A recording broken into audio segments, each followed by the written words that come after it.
নমস্কার বন্ধুরা, আমার রান্নাঘরে সবাইকে স্বাগত। আজ বানিয়েছি মাত্র 1 কাপ মটর ডাল দিয়ে একটা দারুণ সুন্দর রেসিপি। আশা করি তোমাদের ভালো লাগবে। তো চলো দেরি না করে কিভাবে বানিয়েছি সেটা দেখে নিই। প্রথমে এখানে 1 কাপ মাপের আমি মটর ডাল নিয়ে নিয়েছি। এই মটর ডালটা আমি ভালো করে ধুয়ে নেব। মটর ডাল ধুয়ে নেওয়ার পর তারপরে এটাকে 6 থেকে 7 ঘন্টা ভিজিয়ে রেখে দেবো। 6 থেকে 7 ঘন্টা ভিজিয়ে রাখার পর তারপরে তোমাদেরকে দেখাচ্ছি। ডালগুলো দেখো বেশ ভিজে গেছে। আর এইটা আমি মটর ডাল দিয়ে বানিয়েছি, পারলে তোমরা ছোলার ডালও এখানে ইউজ করতে পারো। আর এই ডালগুলোকে এখন আমি মিক্সিতে পেস্ট করে নেব।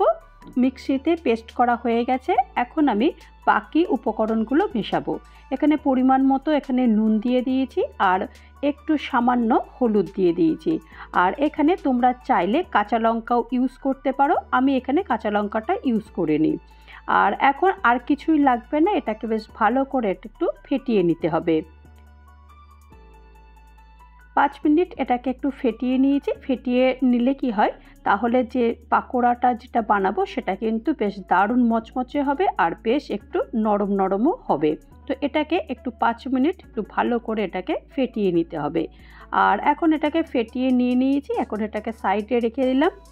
একটা মশলা তৈরি করব। এখানে একটা টমেটো নিয়ে নিয়েছি আর 3টে কাঁচা লঙ্কা নিয়ে নিয়েছি আর 4 টুকরো ছোট ছোট আদার টুকরো নিয়ে নিয়েছি। আর এটাকে পেস্ট করে নেব। পেস্ট করে নিয়েছি আর এটাকেও এখন সাইডে রেখে দেবো। চলো এখন রান্না করে নিই। এখন গ্যাসে কড়াই বসিয়ে দিয়েছি আর বেশ খানিকটা তেল গরম করতে দিয়ে দিয়েছি। আর এখন মটর ডালের যে পেস্টটা তৈরি করেছিলাম সেই পেস্ট থেকে একটু একটু করে পাকোড়ার আকারে এগুলো সব দিয়ে দেব।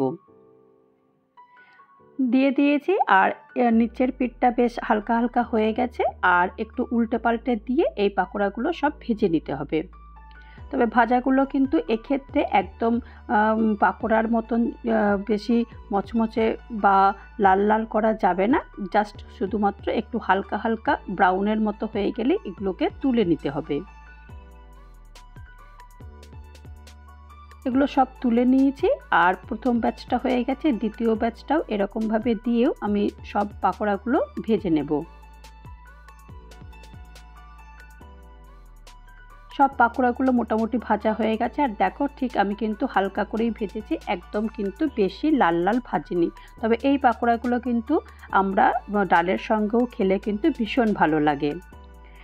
আর এখন আবারও গ্যাসে কড়াই বসিয়ে দিয়েছি আর এখানে 2 টেবিল চামচ তেল গরম করতে দিয়ে দিয়েছি। আর এখানে একটা মিডিয়াম সাইজের আলু দিয়েছি, এরকম ডুমো ডুমো করে কেটেছি। আর পরিমাণ মতো নুন আর হলুদ দিয়ে এগুলো হালকা করে ভেজে নিয়েছি। এখন ওই তেলেই একটা তেজপাতা, 2টো এলাচ আর 2টো লবঙ্গ আর একটা ছোট দারচিনি ফোড়ন দিয়েছি আর 1 চামচ গোটা জিরে দিয়েছি। এখন যে মশলাটা পেস্ট করে রেখেছিলাম সেই মশলাটা দিয়ে দিয়েছি আর পরিমাণ মতো আমি নুন দিয়েছি আর 1/2 চামচ আমি হলুদ গুঁড়ো দিয়েছি। এখন এই সমস্ত মশলা দিয়ে দিয়েছি, দিয়ে তারপরে এটাকে কষিয়ে নেব। 2 মিনিট কষিয়ে নিয়েছি। এখন 1 চামচ জিরের গুঁড়ো, 1 চামচ কাশ্মীরি লাল লঙ্কার গুঁড়ো আর 1 চামচ চিনি দিয়েছি। চিনিটা তোমরা স্কিপ করে যেতে পারো, যদি ভালো লাগে তাহলে দেবে, আর যদি তোমাদের ইচ্ছে না হয় তাহলে এটা স্কিপ করে যেতে পারো। আর এখন মশলাটা হালকা কষানোর পর ভেজে রাখা আলুগুলো দেবো। আলুগুলো দিয়েও হালকা একটু কষিয়ে নেব। যতক্ষণ পর্যন্ত না আলুর মধ্যে বেশ মশলাটা ঢুকে যায় ততক্ষণ পর্যন্ত আলুটার সঙ্গে বেশ ভালো করে কষিয়ে নেব।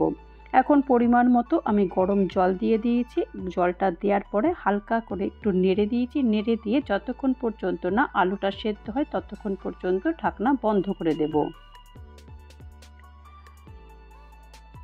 ঢাকনা খুলে দেখব আলুটা সেদ্ধ হয়ে গেছে কিনা। আলুটা সেদ্ধ হয়ে গেছে। এই রকম অবস্থায় ভেজে রাখা পাকোড়াগুলো সেগুলো একটা একটা করে সব দিয়ে দেব।